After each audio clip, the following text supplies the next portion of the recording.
गौतम बुद्ध को हम बहुत अच्छे से जानते हैं, जिन्होंने बौद्ध धर्म की स्थापना की और लोगों के जीवन में ढेरों बदलाव लेकर आए थे। ये कहानी भी उनके बचपन की है, जब वे छोटे थे और उन्हें गौतम बुद्ध के नाम से नहीं बल्कि सिद्धार्थ के नाम से जाना जाता था। उनके एक चचेरे भाई थे जिनका नाम देवदत्त था।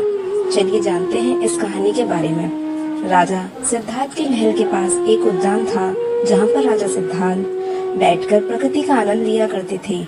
एक दिन जब वह अपने बगीचे में बैठे हुए थे कि तभी एक घायल हंस उनके पैर के पास आकर गिरा। उसके शरीर में एक तीर लगा हुआ था। उसे देखने से प्रतीत हो रहा था कि किसी शिकारी ने उसका शिकार किया है। हंस को तकलीफ में देखकर और यूं उसे फड़फड़ाता देखकर राजा सिद्धार्थ का दिल पिघल गया और उन्होंने उस हंस की सहायता करनी चाहिए।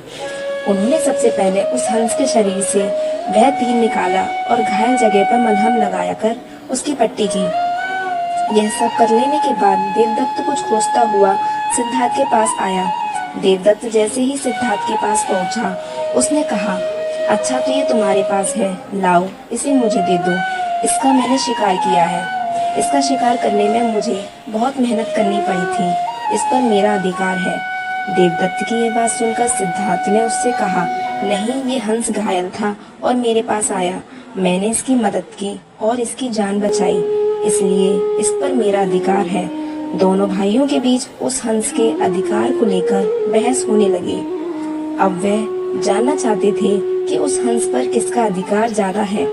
ऐसे में उन दोनों ने निर्णय लिया कि वे दोनों राजा के पास जाएंगे। सिद्धार्थ के पिताजी कपिलवस्तु के राजा थे। वे दोनों राजा के पास गए। राजा के पास पहुंचते ही देवदत्त ने सबसे पहले कहा, महाराज, इस हंस पर सबसे ज्यादा अधिकार मेरा है, क्योंकि मैंने इसका शिकार किया है। इस वजह से आप सिद्धार्थ से कहिए कि वह ये हंस को मुझे दे दे। जैसे ही देवदत्त की बात पूरी हुई, तब राजा ने दोनों को शांत किया और फिर उनसे पूछा कि पूरी बात क्या है। ऐसे में सिद्धार्थ ने राजा को पूरी बात बताई और उनसे बोला, पिताजी, बात यह है कि इस हंस का शिकार देवदत्त ने किया था, लेकिन ये हंस घायल होकर मेरे कदमों के पास आ गिरा। इसे घायल देखकर मैंने इसका इलाज किया और इसे ठीक किया। अब आप ही बताइए कि इस हंस में सबसे ज्यादा अधिकार मेरा है। राजा ने इस मामले पर अच्छे से विचार किया। विचार कर लेने के बाद उन्होंने सभा में सबसे एक बड़ी बात कही और वह बात यह थी कि मारने वाले से ज्यादा हमेशा बचाने वाले का अधिकार ज्यादा होता है। इसलिए इस हंस पर सबसे बड़ा अधिकार सिर्फ और सिर्फ सिद्धार्थ का है, क्योंकि उसने इस हंस को मारा ही नहीं बल्कि घायल देखकर उसका इलाज किया और उसकी जान बचाई।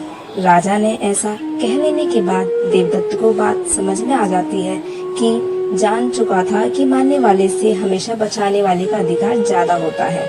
इस कहानी से हमें ये समझ में आता है कि मारने वाले से ज्यादा बचाने वाला बड़ा होता है और उसका अधिकार भी मारने वाले से ज्यादा होता है। इसलिए हमें भी दूसरों की मदद करनी चाहिए और परेशान लोगों की सहायता करनी चाहिए। ऐसा करने से हम अपने आसपास के समाज को अच्छा और बेहतर बनाते हैं। एक अच्छा समाज ही एक अच्छे देश की पहचान होती है।